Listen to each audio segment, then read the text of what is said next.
As a Mac user, one of the biggest issues we have is finding a monitor that has the design, the display quality, and the features that we expect as a Mac user. For a price that isn't exorbitant, this new BENQ display tries to group together everything we care about as Mac users in a display that is less than $500. And I think they did it. The MA series displays come in both a 27-inch and a 32-inch version, and they are purpose-built for Mac users to give you the colors that match your MacBook, integration that we expect, and in a design that doesn't look like an RGB nightmare. The design of the MA series is clean and minimal with gray and black tones. The 3 bezels around the side of the display are not the most modern in terms of size, and the bottom bezel bulges out a little bit with the BENQ logo embedded. There's some vents on the top, and the case bulges around the back of the display where the aluminum-looking stand attaches. The stand is made of steel wrapped in plastic and actually looks pretty good. The base of the stand has a poly leather area that can be used for storing little things or resting the back of your MacBook on when using in clamshell mode. The stand on these MA series displays are fully adjustable too. Measuring at the top of the 27-inch display at its lowest position,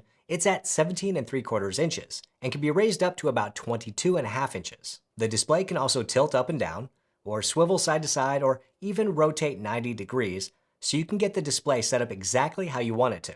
The display will also auto-pivot when you rotate the display if using the Display Pilot software. Plus, this stand is much more stable than others I've tested, showing minimal wobble on a desk when I push it. Or you can just remove the stand and use with a Visa-compatible mount if you prefer. Overall, the design fits what many Mac users will want, a design that matches the minimalism of a MacBook and does not distract from the display itself. And say what you will about the size of the bezels, but as I've learned over the years, bezel sizes actually don't matter when you just use the device. You don't notice them, and they give you a gap between your work and the world around you. However, I did notice that there is a slight gap between the bezels and the frame, which may result in dust accumulation, so you may need to get a can of spray air or an electronic duster just in case. When it comes to the ports on this BENQ display, I first want to point out that this display has an integrated power supply. So you just connect a regular power cable and that's it. No giant external brick is needed to run this. And compared to many other displays I've used in the last couple of years, this is nice. On the back, you'll find a USB-C port for connecting to your computer, which will also supply up to 90 watts of power to charge your MacBook, laptop, or tablet. There are 2 HDMI 2.0 ports for connecting computers or game consoles. The built-in USB hub has one USB-C port that can provide up to 15 watts of power for charging devices or connecting accessories, a USB-A port, and on the bottom of the display is another USB-A port and a headphone jack. I will point out that the USB ports on this display are capable of USB 3.2 Gen 1 speeds at 5 gigabits per second, but if you want to run the display at the full 4K 60Hz, these ports will only run at USB 2.0 speeds. I would find 4K 30 pretty unacceptable for my regular use, so I would leave the USB at 2.0 speeds and maybe use for just things like mouse dongles. And if you have more accessory needs for things like external SSDs or SD card readers or whatever, I would still recommend a dock or hub from channel partner CalDigit. But CalDigit also has some brand new Thunderbolt 4 Pro cables as well and is sponsoring this video. The new Thunderbolt 4 Pro cables from CalDigit feature a premium braided design that not only looks great, but are super flexible and strong. These cables have been designed to work with all of your USB-C and Thunderbolt devices like computers, tablets, smartphones, and docks. And compared to other cables when using with an iPhone, you won't even need to remove the cases because the Pro cables were engineered to work with iPhone cases. With the full power of Thunderbolt 4 at 40 gigabits per second and backwards compatibility with Thunderbolt 3, USB 4, and USB 3, these cables can run anything you need to connect your computer to, like external SSDs for super fast storage, eGPUs, and displays. In fact, the Thunderbolt 4 Pro cable can support up to 8K displays. The Thunderbolt 4 Pro cables come in 2 sizes. The 1 meter cable is great for desk setups and displays, whereas the 0.5 meter cables are great for laptop and tablet accessories or for charging your devices. And actually, these cables can offer up to 240 watts of power delivery for devices that support it. So if you want to get your hands on the new Thunderbolt 4 Pro cables from CalDigit, you can get them exclusively from the Apple Store. So check out the link below to grab them today, and my thanks to CalDigit for sponsoring this video. Now, let's talk about display performance. The MA series features a 4K display at 60Hz with a nano matte cover. The 27-inch that I have here should get up to 400 nits of brightness for SDR content, supposedly supports HDR400, has a 1200:1 contrast ratio, and meets 95% of the P3 color gamut. If you prefer a 32-inch version, that comes with up to 500 nits of SDR, 600 nits of HDR, a 1300:1 contrast ratio, and up to 97% of P3 color. I was only able to get my hands on the 27-inch version, but I tested it. And in my initial visual testing, I was pretty surprised how well it actually did, especially for a display under $500. With the default M-Book color mode, the display does indeed match my MacBooks really well. Side by side, I can't see any difference, and BenQ says that these are the best color matching monitors for MacBook. I've used higher end BenQ displays with MBook mode, and those might actually be slightly better than these MA series for matching Macs, but damned if I can see a difference. The picture on these displays look like they came from Apple. When I test other cheap displays, backlight bleed and color uniformity have been an issue, even on more expensive displays. But the backlight bleed on the MA270U was very good, with a slight bright area at the lower right corner. And checking color uniformity by cycling through a number of patterns, this display seems to have a consistent color across the display, which again is a rarity on displays this price. But I decided to go ahead and check this with a professional color checker just to see how it does. The peak brightness was right in line at about 402 nits, but the contrast was a bit lower than I expected at 950 to 1. The P3 color was a bit better than expected at 98% compared to the stated 95%. I also ran the same test on the MacBook Air, the MacBook Pro, and the Apple Studio display just to see how close all of them were. Instead of going through all of the results individually, I'll just post these charts here so that you can see the overall scores. But from my visual perspective, the MA display looks extremely close to Apple displays, and if you were going off of this alone, it would be hard to justify spending another $1,000 plus on a Studio display over this BenQ to get a display that matches a MacBook or the Apple look. If you want to see the full reports on these devices, I will link them below. As far as HDR on the 27-inch version, I basically saw no effect with it turned on. I mean, this is an LCD backlit panel, and the SDR and HDR brightness is the same. The 32-inch version has a slightly brighter HDR, so maybe that does something, but I wouldn't buy this and expect any HDR goodness. Now, I know that many of you watching are complaining about the refresh rate, 4K versus 5K, and the matte display. My Studio display and my MacBook Airs all have 60 Hz, and I somehow get by just fine without even realizing it.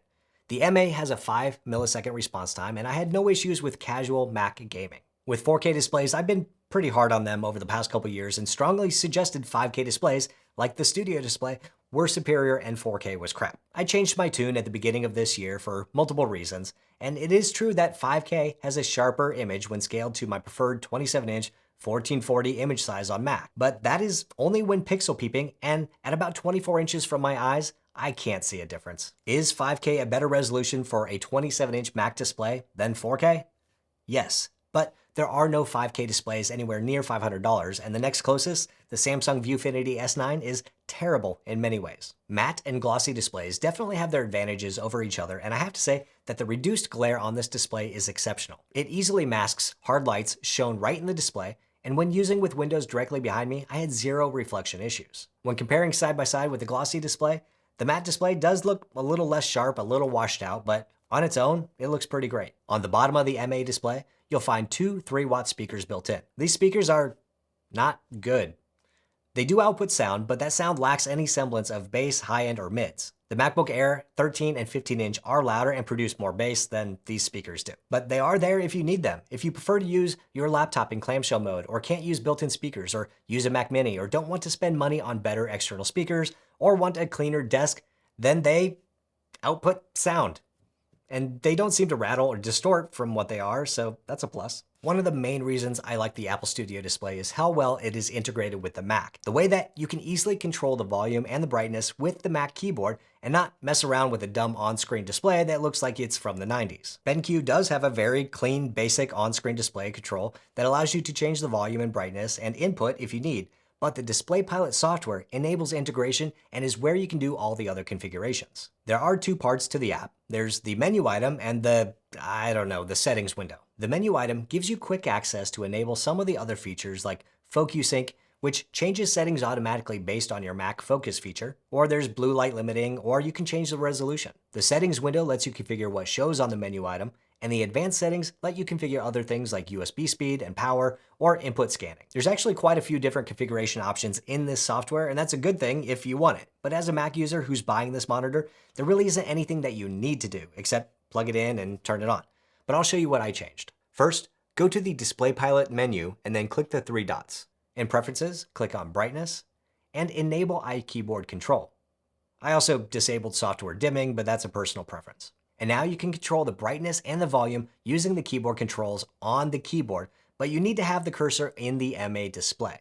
The overlay does look a little bit off because it's trying to look similar to the Mac pop-up, but it's not, but it works. With that enabled, you can move over to the advanced settings where I enabled USB-C awake and always on charging so that my MacBook will always be charged up. I also disabled the auto scan so that when I put my Mac to sleep, the display doesn't first search for other inputs before going to sleep. It will still pop up for a second saying that the input isn't seeing anything anymore, but it doesn't then search the other inputs before going to sleep. Oh, and when waking from sleep, the display wakes in about 3 seconds, which is way faster than other displays besides Apple's own. One other cool feature is desktop partition that works like other Windows managers on Mac that can give you predefined workspace options for how you might like to organize your windows. When enabled, you start dragging a window and you get a pop-up layout to drop a window on, and it will automatically resize and place the window for you.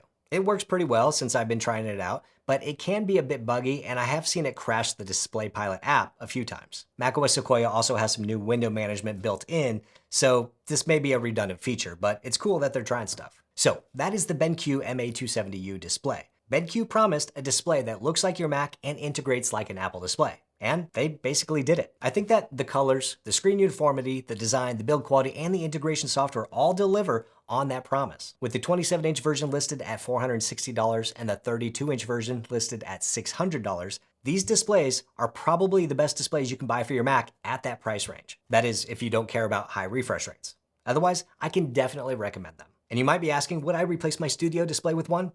No way. The Studio display offers a superior package that is brighter, has better integration, better speakers, and a glossy display, built-in mic, and a camera for whatever that's worth. But the Studio display is about $700 more expensive when on sale, and that only includes a tilting stand at that price. So for less than half the cost, you can get about 90% of what the Studio display offers, maybe 88%. And that's a pretty good deal for most of us. But what do you guys think of the new BENQ MA displays? Do they have the features and the price point you're looking for? Let me know in the comments down below. If you want to see my video comparing the Studio display to Samsung's 5K option, check out this video right over here. Hit the thumbs up button if you liked it, hit subscribe if you want, and I'll see you next time.